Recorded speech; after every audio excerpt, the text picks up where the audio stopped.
I almost made up my mind before I even opened these tools. You know how it goes. You watch a few YouTube reviews, scroll through X, read a couple of Reddit posts, and suddenly you think you already know which AI is going to win. I did the same thing. Then I stopped and thought, hold on.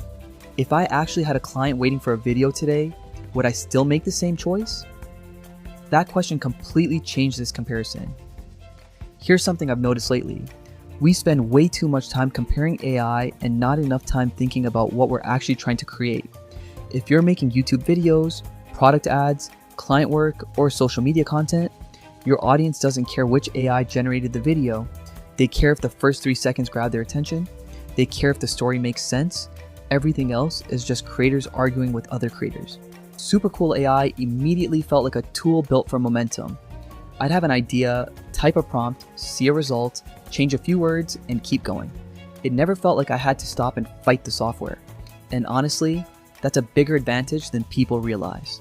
The easier it is to stay in that creative flow, the more videos you'll actually finish instead of leaving projects half done. ImagineArt gave me a different experience. Instead of making me rush, it made me curious. I generate something, look at it, and think, what if I tried a completely different style? Before I knew it, I wasn't improving one idea anymore. I was exploring 3 or 4 different directions. If you're someone who enjoys experimenting before making a final decision, that's actually a fun way to work.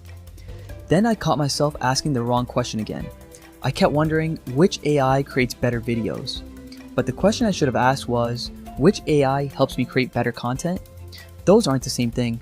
A great AI won't fix a weak idea. It won't magically write a better hook or make people watch until the end. That's still our job. What it can do is remove some of the friction between the idea in your head and the finished video on your screen. And I think that's where both of these tools bring value. They just do it in different ways. So if someone forced me to choose, I base the decision on my workflow, not on a side-by-side demo. If I needed to move fast and publish consistently, I'd lean towards Supercool AI. If I wanted to spend more time exploring different creative directions before picking a final version, ImagineArt would be hard to ignore. Now I want to ask you something. If someone gave you a free 1-year subscription to Supercool AI or ImagineArt, which one would you honestly keep? Comment below and tell me why.